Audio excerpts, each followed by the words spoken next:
All right. Well, good morning, everyone.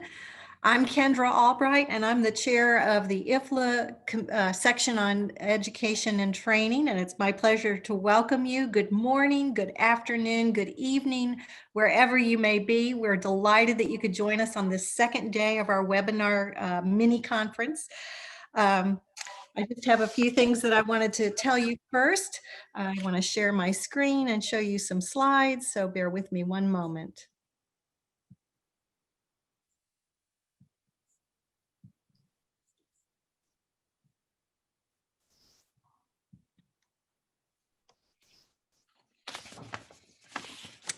So this is day 2 of our session, and the session is called Putting Emerging LIS Competencies into Education and Practice, Challenges and Opportunities. And I just wanted to give you a brief background about SET. What SET is, that's us. We're the section on education and training. And what we do is we focus on education and training for library and information science professionals based on research and professional practice. That's the arm of IFLA that looks at education and training. Today, we're having the opportunity to do live translations. So if you can see there, the directions are, you can select, there's a little box in the upper left of your screen that says view stream on custom live streaming service, and that will open the browser in the browser window with the text. So click on the settings button to select which language you would like. And then you can arrange the windows so that you have the webinar and the translation side by side. And we just tested this a minute ago and it works very well. So I hope that you enjoy this. This is our first time using that. Please let us know if you have any concerns about that, and we will move forward with getting that, trying to get that all fixed.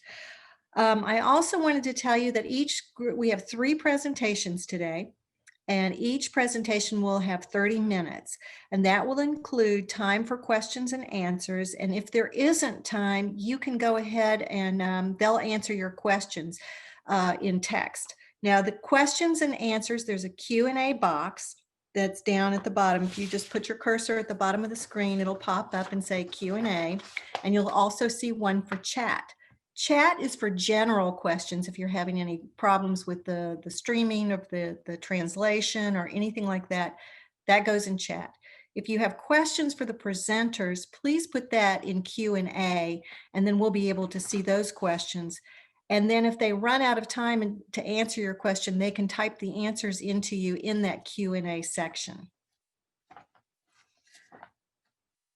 All right, we're being recorded, and after we are done recording the webinar today, and just like the one yesterday, these will be posted to our YouTube channel, and the links to that will be posted on our website and on the Facebook page for SET.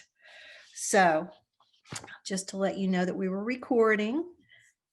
And then the program yesterday, just so you can see, oh, the program for today, I'm sorry, you can see yesterday's program up on the web, the YouTube channel already, and the links to that are already posted.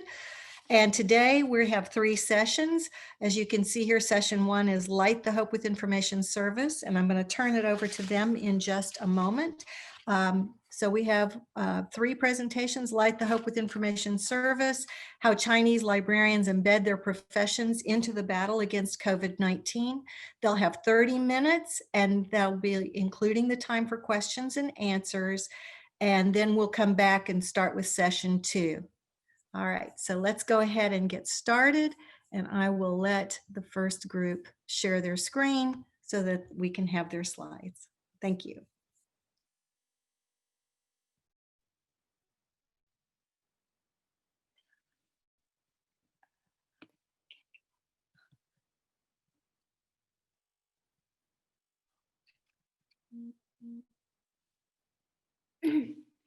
Okay, hi Kendra, and hi Alvin. Thank you very much.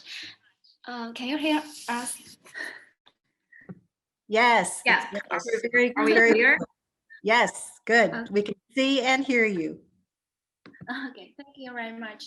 And it's so nice to meet everyone here. And we are very honored to introduce our presentation today. Let's start. And so let's introduce ourselves first. So I'm Meijuan Miao, a postdoctor from Peking University. And this is my partner, Liu Xiaodong, and she is a PhD, also from Peking University. So today we will introduce the topic that we will introduce is lighting the hope with information service, how Chinese librarians embed their professions into the battle against the COVID-19. So our contents include 4 parts, which are the background and the review, the methodology and the findings and analysis and the further strategy. So I will introduce the first few sections, and Xiaodong will introduce the other sections. So in the chapter 1, we will give a brief introduction of the background and the review. As we mentioned in our proposal, we all know that the outbreak of the COVID-19 is a challenge not only for the medical field, but also for the public service facilities. And the Chinese public libraries has been closed for nearly 2 months, but the librarians did more than just open the public access to online resources. And the Chinese librarians have shown their competencies in this silent battle. We have to say where there are books, there are hopes. So in the review part, we found that, we found that the earliest research on library and the public health emergencies in China can be tracked back to 2003, which was during the SARS epidemic period. And in 2020, the COVID-19 accelerated the emergency research, which mainly focuses on the establishment and practical exploration of the library emergency management and the service mechanism. As for the library emergency management, the research showed that it's very deficient and imperfect. So the measures are introduced to improve libraries' emergency capacity. And as for the emergency service mechanism, the research mainly focuses on the impact and challenges on library services and the main emergency measures our libraries have done during the epidemic and the existing problems and the future development suggestions. So all this content can be found in our article. And the chapter 2 is our methodology. And so as for the samples, we selected the 3rd and 1st batches of public libraries in Chinese public cultural demonstration areas. It covers about 31 provinces and 58 cities of China, which can reflect the overall situation of Chinese public library in fighting the epidemic. And as for the source of the information, we choose the official websites and WeChat public platforms. And the time length is from the closing date, which was January 21st, to the opening date. As we can see from the chart in the right, almost 60% public libraries opened in March. And with the situation getting better, more than 80% public library opened in May and basically resumed their regular basis services. So next, Xiaodong will give some introduction. Okay, am I clear? Hi. Yeah. Yes, you're good. Okay, thank you. And dear hostess and dear colleagues, so nice to be here. And for the coming chapter, I'm going to introduce a little bit about this one. And for the online information of the services and the features. Okay.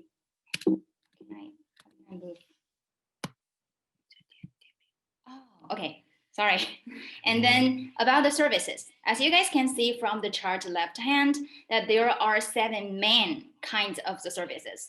There are reading promotions, information service, digital platforms, social service, resource construction, digital resource of coronavirus, and also about the emergency management. And with the rectangle I showed about the digital platforms, they're not innovative. So I won't introduce a lot about it. And for the digital resource of coronavirus, it actually was belonging to the information service, but I dragged it out so that you can see how many percentage of the libraries are doing this kind of service during this special period. So for this one, for the reading promotions, mainly we will have the ebooks recommendation with the QR code. So the users can scan them and then download it directly. Then they organize the online activities and the offline activities at the same time. And they do the information service. It's about the collect and post information of the coronavirus. And at the same time, they do the information literacy and also the reference and the consultation. For the social service, they do the donation and they serve the special groups. And at the same time, they shoulder the responsibility and work as a volunteer. Then for the resource construction, we have the collections about the coronavirus, and also they create their own databases. And for the emergency management, mainly it's about emergency management plan for each public libraries. And then they got the epidemic prevention. And also they have the epidemic training towards librarians. I will go a little more about the reading promotion and then go a little bit quick about the other 4 kinds of services. So for the online reading promotions, as you can see, there are mainly 4 parts. The first one is about the online reading groups. So it was organized mainly on the platforms, and they were led by the celebrities. And most of the time they promote all kinds of books, especially the classics during the quarantine time. And for the online exhibitions, they got the theme exhibitions. I don't know whether you know about Leifeng. So it was kind of like March 5th, and they got the theme exhibition, and then got the exhibitions about Chinese practical and also the festivals, like the Chinese Lantern Festival. And then for the cooperation with other public cultural facilities like museums, like galleries. So the picture shown down there is the museum collections, which was done on the public library platform. And the third one is very special. It's about the collections of antivirus evidence. So it's really interesting that we got a special passport, as you can see from the picture, that as long as you got the passport, you can get out of your apartment. That's very special for China. And also a lot of people, citizens, they design different kind of literature or literacy art. So this is really like touching. And then for the third one is the joint activity for this whole field, and like they do the supportive actions on TikTok. We have this kind of connection with the user's card from different kind of libraries and connected with Wuhan library user card, as you can see from the picture. And they share different kind of platforms at the same time. They collect the literature or the artwork for whole China. And for the offline, no, it's not like amazing, because they are doing online and offline work together. So for the offline work, they have the delivery service. This is really special in China, that during this time, the users with the user's card, we can cooperate with the online bookstore. We can book the book online, then the bookstore will do some analysis about the book, and then they will deliver it with us, with the express. So it's free of charge or with only a little cost. And the second part is set offline reading station. And mainly it's in Wuhan, because there are a lot of shelters there. So the libraries will do the medical shelter reading corner for the patients. And at the same time, they set in the hotels, which will quarantine the people.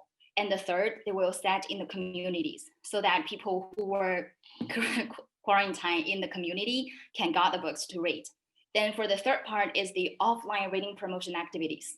So for the librarians, as you can see, they are wearing this kind of special costume, and then they need to go to the communities, and they are showing the QR code, which can be downloaded with the e-resources.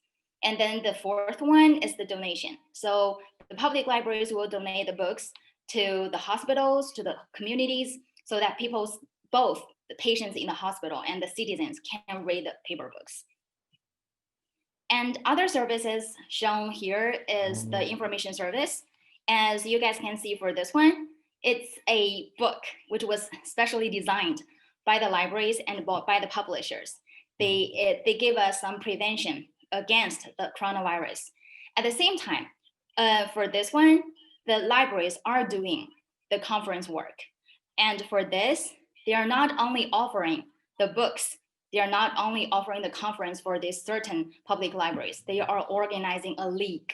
And in this league, all the public libraries can answer the questions the users post. And for the social service, I got two examples. First one is a finger language and also called sign language teaching for the handicapped people. And for this one, the librarians are working as volunteers and they go down to the streets, the communities, they work together with the government and do the protection against the coronavirus. And for this resource construction, we are not only using the databases, which was constructed by the suppliers, by the companies. At the same time, the public library, especially together with the professional librarians, they are creating their own databases. For Zhuzhou Public Library, they are collecting over 10,000 millions of information. And they are organizing this whole databases within a month. So this is a masterpiece for the libraries. And for the last one is about the emergency management. For the librarians in public libraries, because the library is closed, so they cannot do the routine work, but they have to be in the library to do their routine work occasionally, like once a week or something like that. They are making this whole process on the track. So we're not stopped the service. We are doing this one, but it's just behind the screen. And also for this one, not all the public libraries are posting their plans about the emergency online, but they are posting some of the actions of the city, of the communities, and the information of, the public libraries are working as an information center. They are sending the correct information to the whole society. So this is the way that Chinese librarians in public libraries are shouldering the social responsibilities. And as we can see from all the activities that we organize the features of the service, the first one is the cross-industry cooperation and interactions. It's mainly about the cooperation between the public cultural facilities like gallery, museum, public libraries. They're organizing together. And at the same time, they're working with the transportation system. They're working with the medical system. It's a bound. And then for the second part is the social participation. So not only about the databases suppliers, not only about the individuals and the companies, and even some NGOs are working together with the public libraries, and we are offering a special kind of services during this special period. And for the third is the targeted service for different kind of groups, like the old, the young, the youth, especially the youth, that they were the course or they were the center of this whole educational part. And they are working also for the handicapped people. And in this way, they are also working for the doctors who went to work in Wuhan and then came back. So with this kind of targeted service, the public libraries are showing the whole society that we are doing better and we are improving into a social role, not only someone hidden behind the desk. Okay, so this is about the services and the features. Okay, so chapter 4 is our findings and analysis. Throughout these services provided by the public library, we found that the main competence of librarians showed during this battle are the four abilities. The first one is the information resource organization and management ability. That means during the epidemic, the librarians timely integrate and promote high quality digital resources, which not only enrich the libraries' collection resources, but also improve the collection structure, such as cooperating with libraries or publishers to share digital resources, or actively collecting special network resources to establish a special database or page, only collecting information related to the epidemic from the society and preserve the memory of the community. And the second one is information service ability. That means librarians actively innovate service methods in response to the users' special need for reading and epidemic information during this period. And foreign uses learning, leisure, and entertainment and other information needs, such as identify users' demands for online digital resources and online activities and offline contactless distribution to provide specific reading services, or providing the latest epidemic information announcements for epidemic knowledge, or carrying out information literacy education to improve the user's ability to identify information, or carrying out joint virtual reference consultation for the public and decision support services for the governments. And the third one is the information technology ability. That means the librarians use all kinds of digital and information technology to solve some specific problems, such as the librarians use information search skills to identify and break the rumors, or develop new systems and innovate service modes such as online lending and express home service platform. And the fourth one is the research ability. So now we have to see that the importance of library in such international emergencies should be emphasized. Chinese librarians also have shown that together and with our professions that we could make a big difference. So the last chapter is our strategy on further development. Because of the time is limited, and here we just briefly list the things that need to be strengthened in the future, such as the digital reading promotion, the information literacy education, especially the medical information service of libraries, and the reading therapy and the family reading promotion and collection and protection of the COVID-19 documents and professional training, and also the emergency management mechanism. So that's all our presentation, and thank you, everyone. Thank you for listening. Thank you very much. And I think we have a little bit of time for questions. So Joan, I'm going to turn it over to you. Great. We do have a couple of questions. The first question is, can you explain more on the digital platform you organize? According to the presentation, what do you think about total digital transition of the collection in China? Okay, so for the first one about the platform, there are two main kinds of the platforms. The first one is they were actually provided by the suppliers of the databases, which was designed and set by the companies. So in this way, the public libraries can only work together with them. So they will kind of like open the platform, the application for the public library. They can use it directly. The second one is for the public libraries to design their own kind of platforms. And this kind of platforms can be a shorter or can be an easier platform for the users to see with their phone. So in this way, they don't have to get on the website, especially the official website. They can post something interesting, and it's an easy access to all kinds of information. That's the platform. And I'm so sorry, I didn't get to the second point about the digital resources. According to the presentation, what do you think about the total digital transition of the collection in China? Well, I don't know whether I will answer this one in an appropriate way. The first one, well, it's about digital resources. And so for the first one is they collect the official, they are collecting the substantial stuff that was used or created or like widespread during this whole period. So they are collecting this kind of stuff and they are posting this kind of stuff online. That's the first part. And also for the second one, they are creating some e-resources.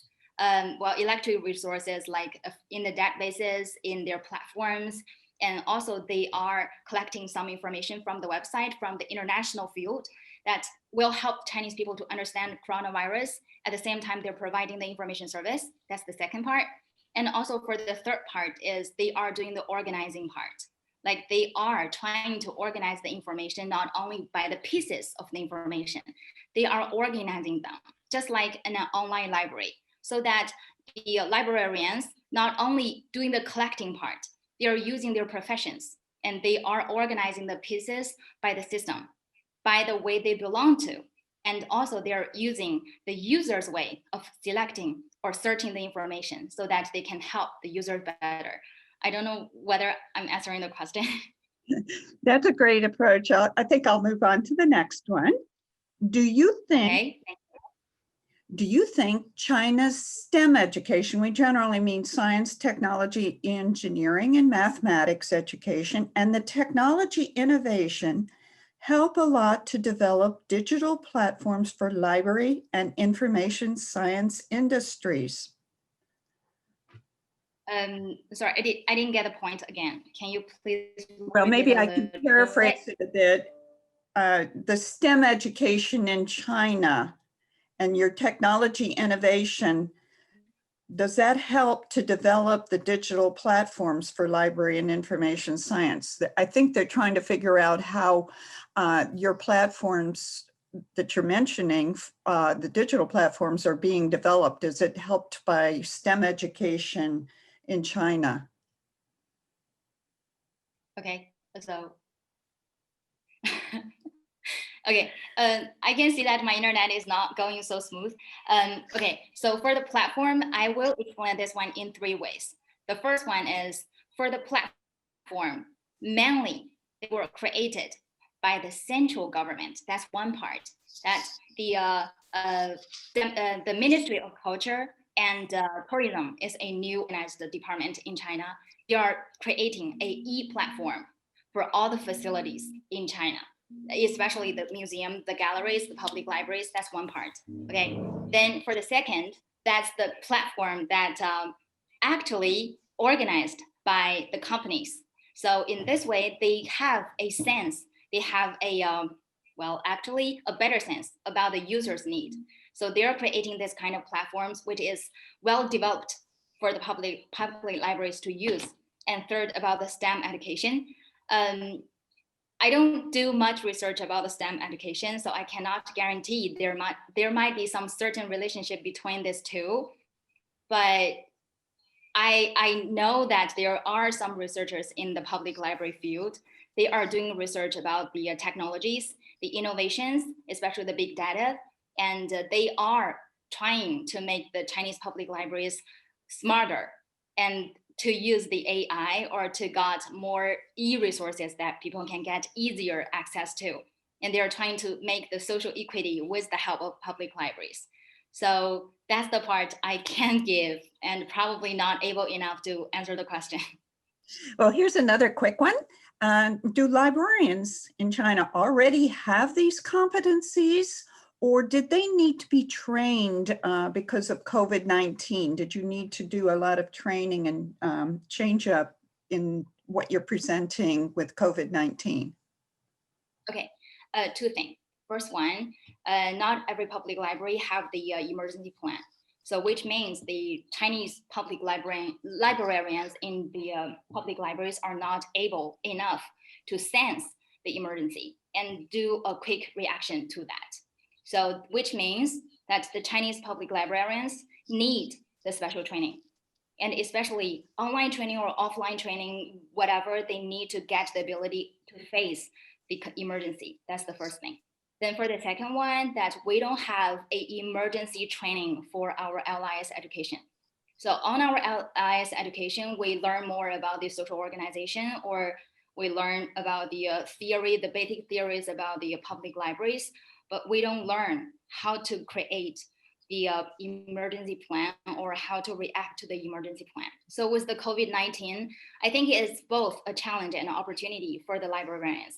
So professions in the public libraries need an innovation. So in this way, I think as the public librarians, they feel the threat. And for us, we are doing the research, we feel the threat. And that's why we want to focus on what is really happening in China, what is really happening in the public libraries, because they are serving the citizens, different from the experts of the college or from the students in the university. The citizens need our help. So that's why we want to know how could we improve, what kind of weakness we still have. And then in the future, we can show in the international platform as a better librarian, which can represent the overall level of China. Thank you so much for that very comprehensive answer. I think I'll go ahead and pass it back to Kendra to kick off our next presentation. It's about time to start. Okay, thank you. Thank you. Thank you. That was a very interesting presentation, and please double check the Q&A so that you can answer the other questions that we didn't have time for. And also, if you would please stop sharing your screen so we can allow the next presenters to put their slides up. Okay, Excellent. thank you. Thank you. All right, next up we have global internships for digital libraries master's students, mentors, and students' perspectives on challenges and success factors. So Anna Maria, your team is up. Yes, good evening, good morning. I am Anna Maria Tammaro from Parma University, presenting together with Graham Walton and Beth Filar Williams. I share my screen. We are speaking of the DILL, International Master Digital Library Learning. In particular, we focus on the experience of the internship and how mentors a student think of the benefits and also challenges of this experience. First, some word about the Master DILL. This, as I know, was the first master on digital library in Europe, focus on a very advanced profile of digital librarian with a very clear social role responsibility. And we spent a lot in educating professional with learning competencies and multiculturalism competencies, but also is characterized by the interdisciplinarity of background, in particular technology and library subject were balanced to be the same weight. It was a master level, and internship was an important characteristic. The master was done by consortia. The first semester all the students were in Oslo, who was coordinating the master. The second semester was in Tallinn, and then the final semester in Parma. In the final semester, the student had to plan their internship, and so in the beginning, they were choosing one or two learning outcome, and then these outcomes were verified, measured at the end. We had 5 ACTS for this internship. The objectives were related to the subject, to the discipline taught, and so mainly on research methods, how to apply appropriate research methods, and especially to achieve analytical skill on user studies, user in behavior, and so on. But also internship was important for a series of soft skills, like the ability to work in team, be able to interact with the user, and planning, problem solving, also to be aware of professional world, to acquire positive professional ethics, and not the least, increase employability.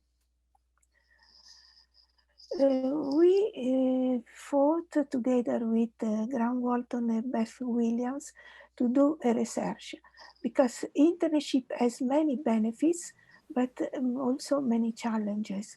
And so we wanted to reflect on mentors' expectations of internee students, reflection on the challenges that both mentors and students face, and also what the mentor and student consider to be the internship elements effective for learning.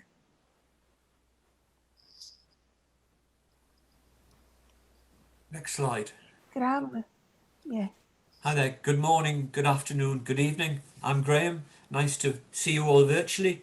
I worked at Loughborough University for 2004 to 2017, and over that period we had 10, back please.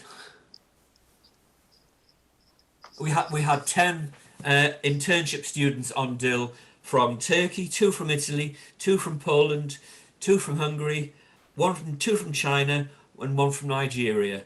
I was assistant director there, and that's just some facts about the university that I worked in. The crucial one is that it's very known for its sport, and if we'd entered a team of students in, we would have been 17th in the 2016 Rio Olympics. So sport is very high prominence.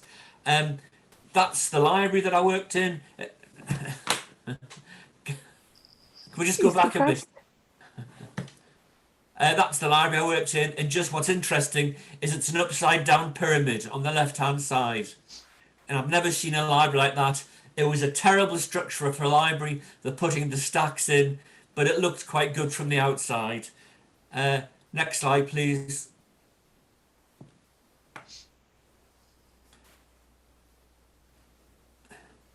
Next. That's just some information about the library where the internship took place. We also had a large range of e-resources. We managed the research repository for the university, and we also looked after research data management. And those are the kind of areas that the internship students could work in. So that's Loughborough University, where the on-site internships took place. Thank you. Next slide. Hi, this is Beth, and during the time when this happened a number of years ago, about 10 years ago, I was working at the University of North Carolina at Greensboro. You can see where it is on the map. Now I actually live over here in Oregon on the other coast. But at the time at UNCG, this is where I was. I did a lot of hosting of library school students. I was an online learning librarian, and when I saw the opportunity, actually from Clara Chu, I think forwarded it from Anna Maria about hosting DILL students virtually only, I jumped at the chance. Okay, next slide. And when the next slide has the pictures of the 4 students that I hosted virtually during this time. The first one was Iskander, who is in Uzbekistan, who needed a virtual only internship. So we never met in person. This was completely virtual. The next student I had was Annabelle, who was in Germany. We actually ended up meeting later on in person because I did get to go over to do some guest lecturing in Italy for the DILL program. So, but it was a completely virtual experience. Sarah Valla was also another wonderful student I worked with. And then Gulchekra, if I'm saying her name correctly, was another virtual only student from Uzbekistan. So these were the 4 that I worked with only virtually. Next slide. And I'm going to talk to you a little bit about our methodology. So we started with a survey. We gathered names. Anna Maria had a nice list of former students that both Graham and I had hosted. And we sent a Google survey to them and reach out to my 4, as well as the 9 students or the 11 students of Graham's. I think in the end, we had like an 80% return rate, hearing from majority of them, which was really wonderful. These are example of some of the questions that we asked. And a lot of them are reflecting on the research questions that Anna Maria mentioned at the beginning, trying to see if the things that we hoped that they learned from their internship, they actually were applying, and what were the things they actually applied. Currently now, a number of years later, they could be working in a professional library position. And we were kind of curious if what we expected actually were things that they learned, as well as what were things that we could improve on. Okay, next slide. So after the survey, we had asked if anyone was interested in interviews. So the interviews happened next, and that was, it's actually the slide before. These were some of the questions in the interviews that we did. So we actually reached out to 2 people each. I reached out to Iskender and Annabelle, and Graham talked to Martin and Carla. And this was sort of to validate the survey findings and to get a little bit more in-depth perspective talking to the students. I'll say it was a delight to actually reconnect and see like Annabelle on Zoom years later that I had worked with virtually in the past. And we went through some of these questions, such as the practical skills, cultural competencies, things that came out of the surveys, like many of them said it should be longer. So we wanted them to speak to that a little bit. The mentor in the environment was something that came up a lot, like how is that support, especially in the virtual environment, which is a little more difficult. So you can look through these questions in more depth later, but these were the interview questions. We sent them ahead of time and then talked with them in person over. Okay, next slide. So I'm going to talk a little bit about the best practices, and then Graham's going to talk about the competencies. So some of the best practices, we have a couple different categories: onboarding and orientation. This was definitely really important, especially, as we all know, but especially in a virtual only environment. It's really hard when you're not in person with that and making those connections. So I think most importantly for all of these internships is setting up an onboarding document, reviewing with them and prioritizing, and finding kind of a balance into this limited time of an internship. What can they do and have access to without overwhelming them, and really helping them to prioritize is important. And then I also think what we found out is getting to know them a little more personally without invading privacy, of course, to get to know them as a person. And this is especially hard virtually because you don't have those little side conversations walking somewhere to chit chat. So trying to build that in when you're meeting with them virtually is really important, because it's beyond just very structured what you have to do as a professional, but kind of connecting. One of my students said eating meals together is something that helps me connect with people. So virtually eating a meal with someone over Zoom while you're talking it could work for some. Other people do not want to eat together. So kind of getting to know what your students might feel comfortable to connect. The social element, connecting them and making them feel welcome. So if you're in person, coffee in the library cafe. If you're virtual, what about a virtual game hour or some trivia on Slack, getting people together to connect? Next slide. So onboarding and orientating is really important. But the next best practice is communicating often and transparently. And again, especially in an online relationship where you don't see the person, where you can't go grab them, find them and say, hey, we need to connect, is really important to build. I feel being open and honest is critical to build that trust, so that they know they can trust you as your mentor. And I think a student had said to me, or yes, one of the interns said to me, having set meeting times really anchors them. And I like that word of anchoring. So giving regular feedback and touching base weekly is really critical, especially again in virtual, but having those set meeting times to anchor them helps. And really agreeing on communication tools and how that's going to happen, setting that up front will help long term. One of the bigger problems sometimes with virtual is outside the larger group. It's really easy for me to connect with them one-on-one, but having them connect with the larger group is is a struggle sometimes. So Slack now has been something that's really helped me virtually during COVID times to connect. So thinking of creative ways is good. Next slide. So the third one would be setting the learning outcomes, goals, and expectations. Again, super important. And thinking about what can be done virtually that's easier than others. Think creatively. There are creative people out there finding ways to connect like I never thought of before, especially during these pandemic times. Definitely thinking about long-term too, like are they doing a final presentation? Often my 4 virtual students did a presentation at the end for the library that talked a little bit about libraries in their country as well as what they did during this internship. So clarifying these expectations up front is super important. And don't assume that don't take the negative route, that they're gonna not be productive. Setting up a plan and helping them focus will help them be productive. And if you build that trust and you trust them, it's going to work out. Okay, next slide. Just 2 more. This one is being organized. So again, organization is so important, especially virtual.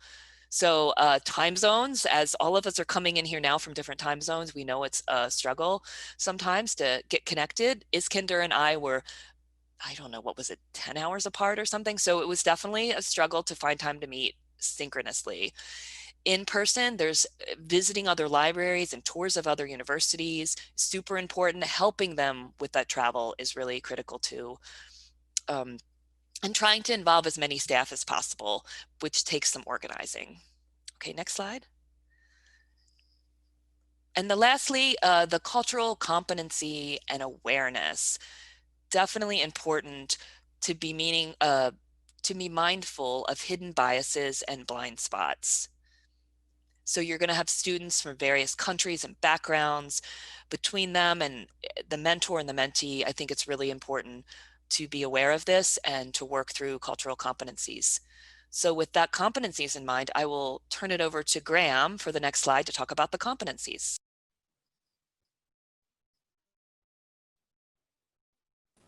Thanks, Beth.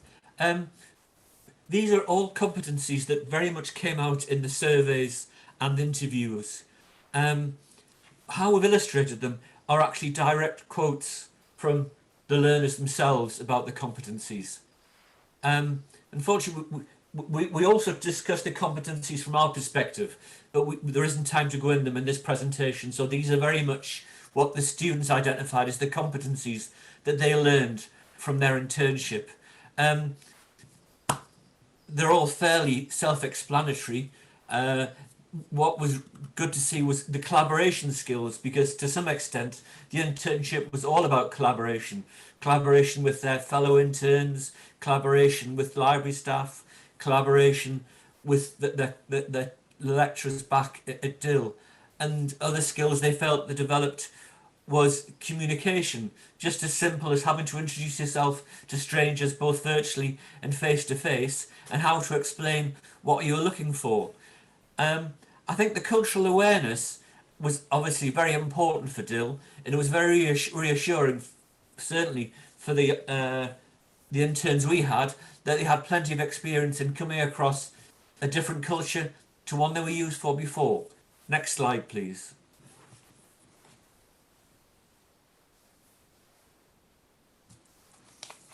Anna Maria, next slide, please. Hello. Hello, Graham. Hi. Next slide. Yes. Oh, sorry. I think these perhaps are 2 really interesting areas to explore, because I think that what they were able to convey is that the internships gives them real practical experience that they could bring for when they were looking for employment skills that they developed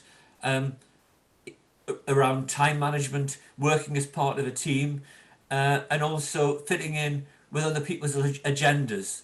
And I know Beth and I both feel very strongly that one of the key areas that we wanted the interns to develop was how to establish user needs.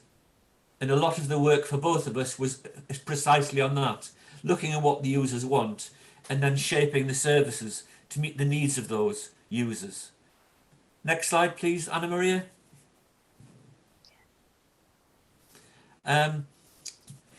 Two obvious skills. They had to overcome obstacles of a variety of types. So they had to solve problems and get around those problems.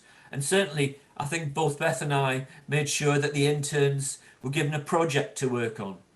So they developed project management skills in terms of seeing a project through and also developing it as the project to move forward.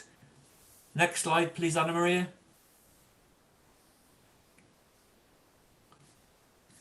And then the final skill that the interns identified was their research methods and skills. They had to apply them in a very practical way and be able to give presentations on the outcomes of their research. And I think what's very gratifying for both Beth and I is the interns were able to use them for research presentations at conferences and in papers. So those are the competencies that the learners identified for themselves. Thank you. Over to you, Anna Maria. Yeah, thank you to Graham, Beth. You can have the evidence of the very good collaboration we have had. All the students replying to this research were very positive about the experience.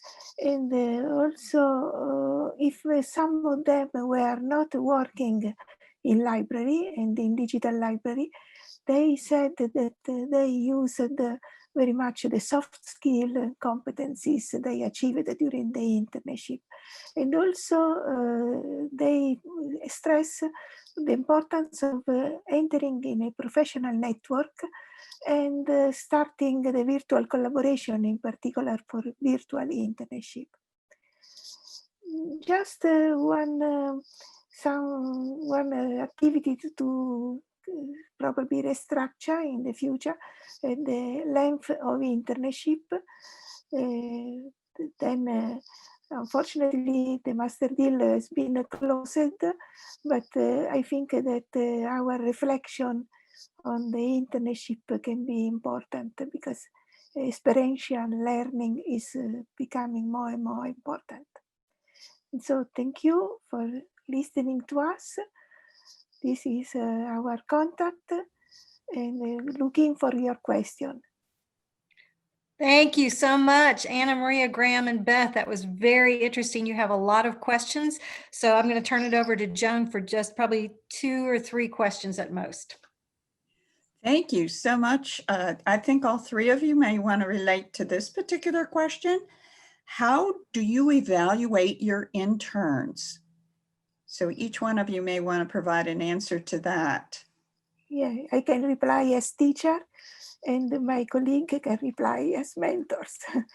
As teachers, we have an assignment for the internship related to the subject, the 3rd year user studies module. And so they receive the feedback related to this assignment. For you, Graham, you speak first, or Beth? Yeah, I guess my perspective on evaluation is we don't really evaluate the intern officially because that's not, we aren't there to assess them. We're there to deliver the learning experience. But I think you do evaluate them informally, and certainly, you know, the discussions take place with colleagues about how the intern is fitting in, how they are actually supporting, how they are working as part of the wider team. So no official evaluation, but much more informal than that. I'll just pretty much ditto what Graham said. I'd say for the virtual internships who worked more directly with me and not as much with the rest of the library during that time, it was more me kind of assessing, I guess. And I would say for me, it goes back to some of those best practices, setting up together what the outcomes, along with what the program and Anna Maria was expecting, but what do they want to get out of it? And how can I see what skills they need? And then from there, sort of at the end of the time, did we meet those expectations, and how, what did you learn? So sort of together figuring out what the goals and expectations and outcomes should be, and then together assessing it at the end. What we did set up though for evaluation were twice weekly meetings where we looked at how the process was going, how the experience was going, so we could evaluate together the experience for the learner on a regular basis, rather than letting them just go through the internship without reflecting and reviewing how the progress is being made. So I think we have a little follow-on question here that may touch on this as well, and it's very interesting and relevant in this virtual environment about how do you assess the soft skills of the interns? Do you have some tools or methods to do this?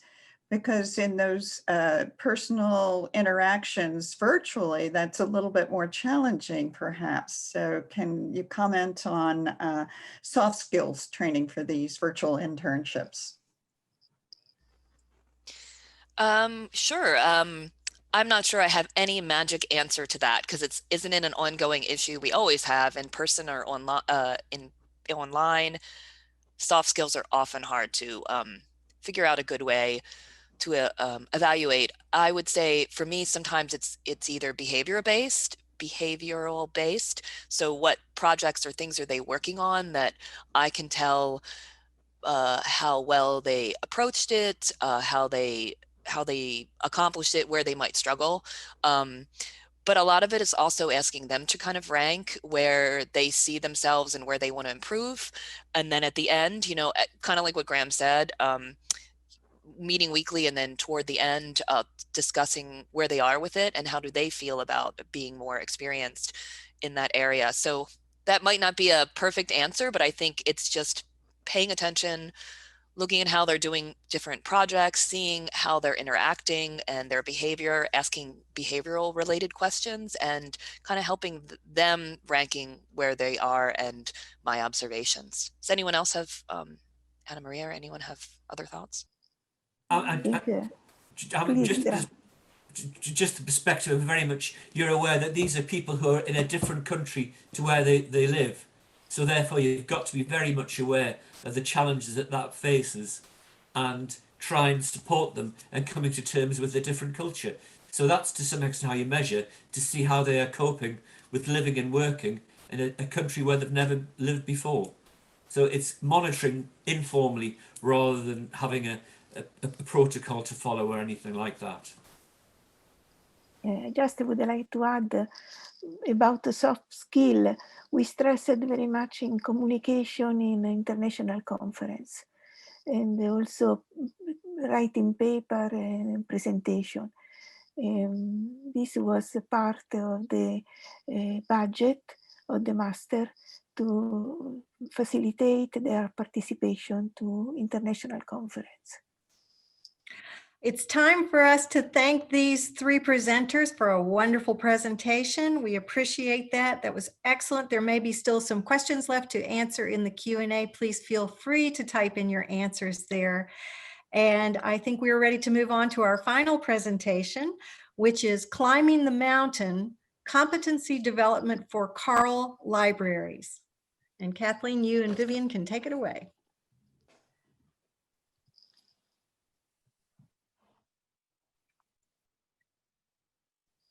Good day, everyone. I hope you can see my slides now.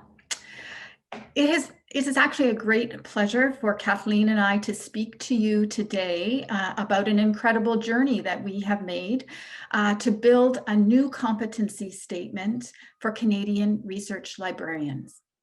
Now, as the title suggests, it's sometimes felt like we've been climbing a mountain, and that mountain some days has felt very steep and sometimes quite rocky, but I can assure you that the story ends well, and we're very happy to talk to you about it today. So during the next 15 or 20 minutes, we're going to walk you through some of the objectives that we had, the process that we took. We'll share some examples from the competency statement, and we'll reflect on the relevancy of this work during the pandemic. Just a quick reminder that this session, of course, is being recorded. And if you have any questions at any point, just drop them into the Q&A section. We'll be happy to answer. This is us, Dr. Kathleen DeLong, who is the chair of the School of Library and Information Sciences at the University of Alberta. And I'm Vivian Lewis, and I am the university librarian at McMaster University in Hamilton, Ontario. And I'm also the vice president-elect of CARL, the Canadian Association of Research Libraries. So first, just a little bit of Canadian context. Canada is the second largest country in the world by landmass, but we have only about 38 million people, and most of the population is located along the Canada-US border. We have 2 official languages, French and English. We are known for our maple syrup, our passion for the game of hockey, and our cold, cold winters. The Canadian Association of Research Libraries, or CARL, you'll hear us say, is the voice of the 29 largest research libraries in Canada and the two of our national libraries. I'll tell you that it's over 5,000 kilometers from our most westerly member, the University of Victoria, and our most easterly member, Memorial University in Newfoundland. So it's a very large place. So CARL, Canadian Research Libraries, have been interested in competencies for well over a decade. And we have been motivated in our work to document the key abilities necessary to be successful in our libraries for several reasons. First and foremost, we have been focusing on this, supporting the professional development of our librarians. And what we're hoping with our competency statement is it helps them to manage their own careers, to manage their own professional development, to identify the gaps, to identify their strengths, and to set development goals. But we're also hoping to support our library directors in terms of identifying competencies for new hires, and to also to plan professional development opportunities for their staff. And finally, we hope to support the profession as a whole by marketing to new recruits and really just telling the world how dynamic and how exciting future roles as librarians can be. So I have to just take you back very quickly. We began our work in actually around 2009, and I was an associate university librarian at the time, and I was working with a couple of library directors and a few members from the CARL office, and we built or wrote what was described as the core competencies for 21st century CARL librarians. And I just draw your attention to the word core. The expectation back in 2010 was that every research librarian in Canada would possess all of these attributes, all of these abilities, regardless of their role. But I will acknowledge that libraries are dynamic and ever-changing organizations. And so as time passes, we realized we needed to refresh the competency document. So in 2017, we began work with a much larger group of people drawn from across the country this time. And the work was chaired by Kathleen DeLong, who we'll be hearing from shortly. And it also included a few library directors, including myself, and a cluster of librarians from across the country. And we specifically chose librarians at different stages in their career. We wanted to hear from librarians that were very recently joining the profession, but we also wanted to hear from librarians that had been in the profession considerably longer, because everyone's opinions mattered. The process was deeply consultative this time. We conducted surveys. We had 2 in-person focus groups across the country. We met as well with a group of the deans and directors of library schools across Canada. And all of this information was pulled together and collated and used by that committee to help create this new set of competencies. So in the end, we arrived at 9 broad categories of competencies, and each one of them in the document is framed out with a context statement and with examples of very specific abilities associated with that cluster. And I will not go into any detail given the time we have today. I will note the synergies with our last presentation. You look at some of the categories of competencies. You know, we heard a talk in the last session about the importance of communication, collaboration, project management. They're all embedded in some way in this highly structured competency statement. The entire document is available online through the Canadian Association of Research Libraries website. But I'll note 2 things before handing the floor over to Kathleen. First, we walked away from the concept of core competencies. We felt that the profession had become so much more complex. So many Canadian research libraries were adopting functional-based specialties for librarians, that the concept of core competencies, it just was less compelling to us. Librarians in this new model would choose which competencies to focus their attention on based on the specific role they had in the organization and the focus of their organization themselves. And second, when we look at the clusters of competencies, in the light of the pandemic we're now living in, we see them as all the more relevant. I draw your attention to the first 2, vision and innovation, active learning and adaptation. So if we look specifically at vision and innovation, it calls out the ability to demonstrate creative initiative in exploring and experimenting with new ideas, new technologies, new services, and a focus on experimentation and arriving at workable solutions. That's very much what we've all been doing for the last several months since the pandemic erupted. And as well, active learning and adaptation. The requirement today to be flexible and adaptive is just extraordinary. And so we focus here on the ability to work flexibly and effectively in the face of ambiguity. This is the most ambiguous time I have ever lived in my career, certainly. So at this point, I am going to turn the floor over to Kathleen DeLong, who chaired this body of work, and I will try valiantly to drive the slides for Kathleen. Thank you very much, Vivian, and good morning, everyone. I've been looking at the participants list, and we have people from all over the world with us this morning. It's just wonderful to be able to share with all of you the work around competency development that we've been engaging in. Vivian has introduced us and our intent in competency development and given us some great examples of some of the outcomes that we achieved, looking specifically at vision and innovation and active learning and adaptation, and thinking about how those competencies lent themselves to the time where that we're actually all experiencing right now in a COVID era. So we can see just how important in real time those competencies are playing out around us. I'm going to talk to you a little bit more about the process, and this is where climbing the mountain, which is the title of our presentation, certainly comes in.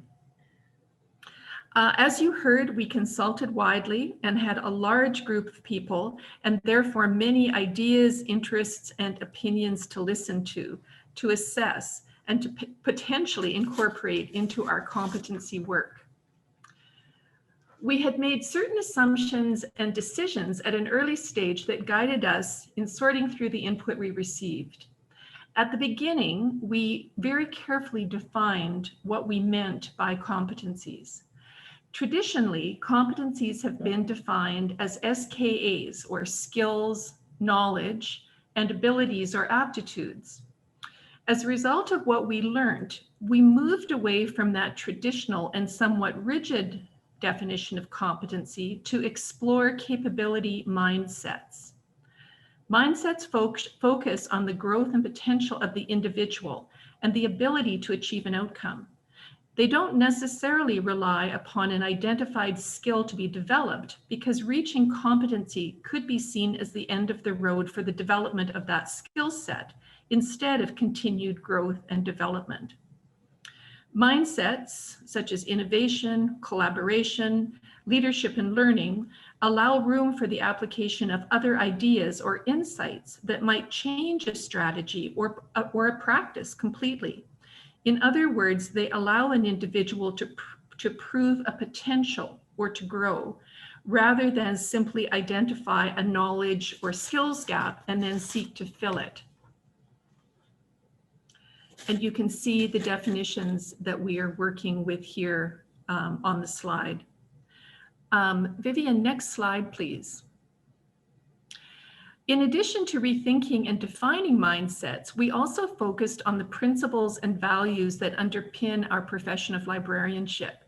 We heard very clearly that our competency document should favor something more open and holistic rather than functional or mechanical. We also heard that our competency work should be future-oriented rather than simply identifying what is useful today, and that it should also be aspirational so that it would be helpful in setting the agenda for academic libraries rather than simply being responsive. The example of our competency statements around equity, diversity, and inclusion, and these are just two of them that you see here on the screen, are a good example of how we incorporated principles and values into our work. Thank you, Vivian. One of the biggest discussions we had was whether to identify IT competencies as a specific competency focus in the document. And in one of our first drafts, and we had many drafts of our competencies, we identified and clustered together competencies such as digital curation, preservation, and emerging web technologies. However, on reflection, we also recognized that most information technology practices and tools have evolved to the point where they are pervasive, sophisticated, and always evolving. And so we decided not to focus on specific technologies or practices in the sense of a cluster or domain, but you will find references to IT technologies and some of the competencies around them as appropriate in some of our competency statements, such as that of curation and preservation. Next slide, please. Thank you. Some of the other considerations that we made in developing competencies are important to think about. And when you are thinking about developing competencies, some things that might be useful to you to think about as you begin that work. So some of the competencies we garnered, you see on the slide. We made great efforts to use user and student-centric language throughout the document that we prepared. It was important to librarians to be seen as researchers in their own right and not just supporting our faculty and students throughout the research life cycle. And so we added a statement on librarians as researchers to the competency that we wrote on engagement and participation. The necessity to lead from every position in the organization is commonly accepted in most North American research libraries, and so we emphasized its importance in all of the competency statements. and not on the screen, but we also learned that we needed to reinforce that use of competencies is environment and context specific. Vivian mentioned this too, and it was very, very important because in early drafts of our competency work, we found that there was very much a rejection of the notion that all competencies needed to be mastered. And of course, that wasn't realistic to expect librarians at all levels to master or strive to master all of the competencies we were defining. And so you will find that in our competency document, we have a preface that does outline, that makes a number of statements about how the competency document should be read. And in that preface to the document, we clarify that not all competencies will necessarily apply to every library environment or library position, and that competencies are learned and developed over a period of time. Next slide, please. So our next step with the CARL competencies, our final document just came out in the middle of September. So it's really only had public exposure for just about 2 months now. And we are beginning the process of promoting the CARL competencies on listservs, at conferences and webinars, such as this one today, and with other professional associations. And it's gratifying that we've already had some interest in it. We're also wanting to develop an FAQ. It will be helpful in outlining some of the considerations that I have talked about this morning and talking points. And we also have talked in the working group, and we're very keen to develop some video profiles and other visuals to go with the competencies. So if you have a competency statement, then it might be, I think it would be really interesting to have someone, one of our professionals in our CARL, one of our CARL libraries, speaking to, how they practice that competency or how they have used that competency to grow and develop in their work. So this would be kind of a profile of the competency that one could listen to and learn from, and meet some of our fabulous CARL librarians as well. And finally, we do want to update the competencies biannually based on community feedback. And we do recognize that one of the strengths of our work was getting that feedback. Despite the fact that it was sometimes a mountain to climb, we did consider all feedback very seriously and incorporate it into the document as was appropriate and as we could. And so, thank you. I just want to say that we're more than happy to talk about our competency work at any time. We are very glad to be getting the word out about the work that we did. And of course, we'll be interested in the questions that you have for us. Thank you very much. Thank you very much, Kathleen and Vivian. That was a very interesting presentation. And Joan, I don't know if there are any questions in the Q&A, but there are in chat if you'd like to take those away.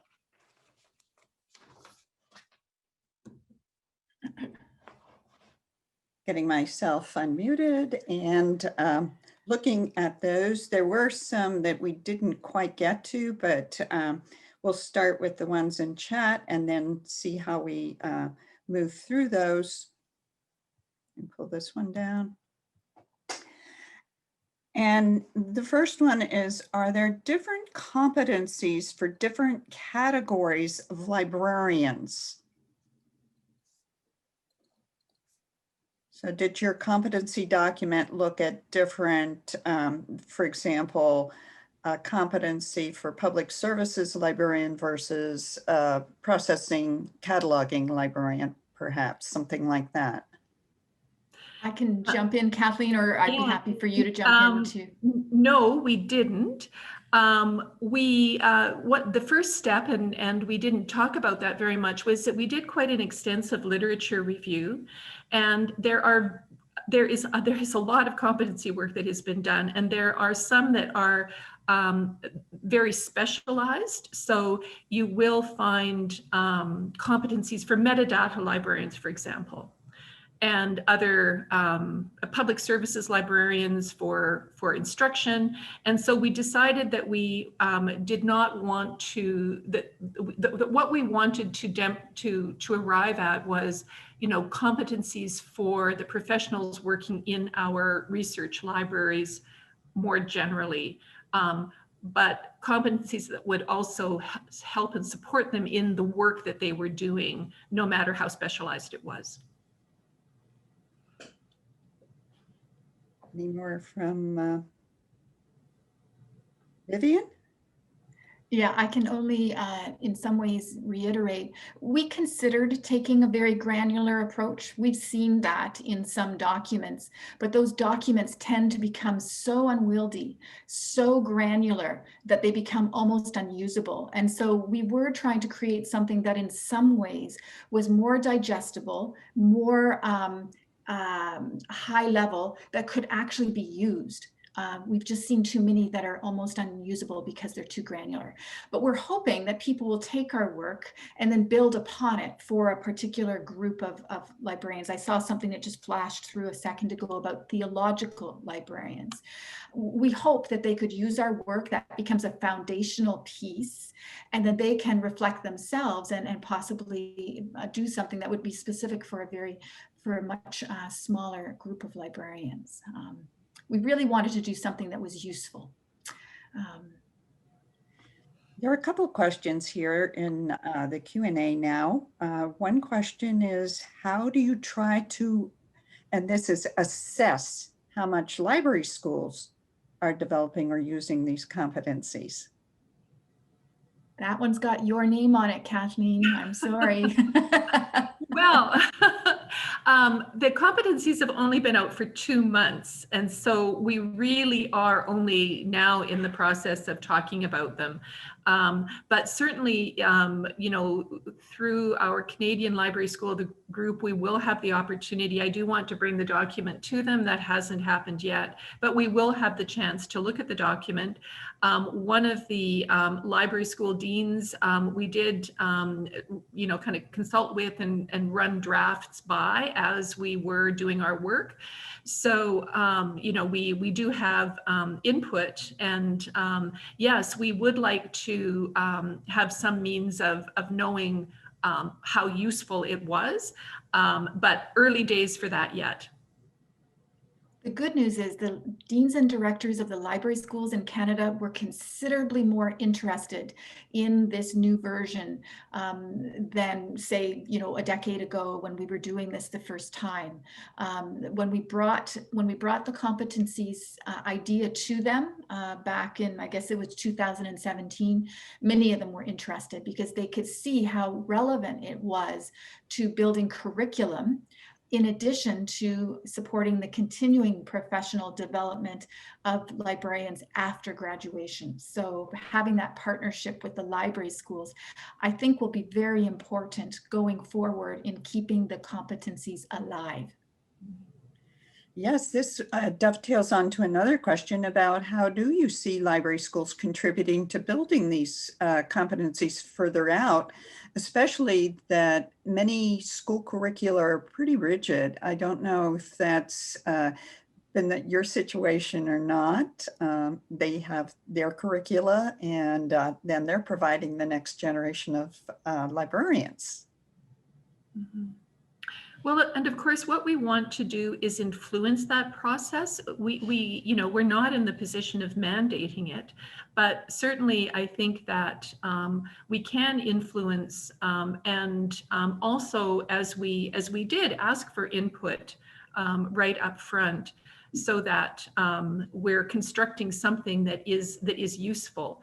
I think that what I perceived to be, and what I hope we will find borne out, is that one of the strengths of the document is for use with library school students, to give them a sense of what we will be, what we're looking for as they graduate and move into professional practice. And I think that that is where we will also want to try to assess how useful the document is.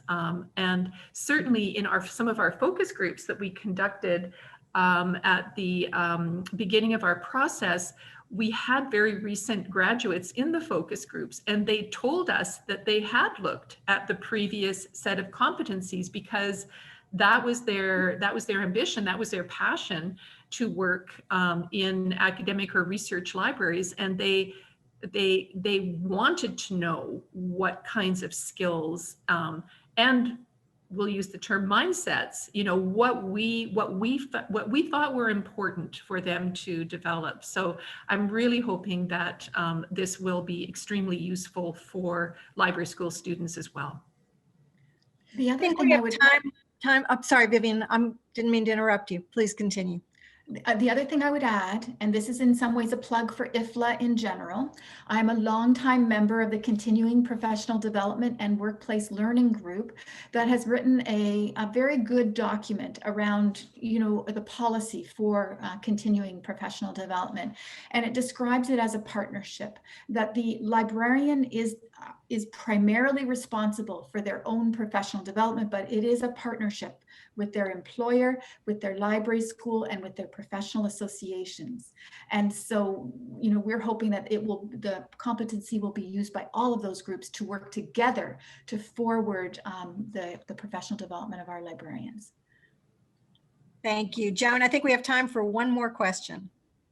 Well, here's a very interesting question. What differences did you notice, if any, between newer and more experienced librarians when you were seeking their input? Maybe just a first impression. This isn't something Vivian and I have ever really discussed, I don't think, but my impression is that that the newer graduates were really interested in soft skills and wondering about, you know, I think wondering about their applicability in a professional setting and how they would be how they would be described or how those influenced work. So if you think about you know, how many libraries are very much engaged in team development and moving to team-based structures, and so they were interested in the kinds of competencies that would be useful to them. I think that we see great soft skills in our newer graduates. So I don't know that they really, you know, that I don't think it should be a point of worry for them. I think that, you know, they are coming out with some great capabilities and mindsets already. I think they've got the mindset for soft skills and understand their importance. I think that was one distinguishing perhaps point that I would make.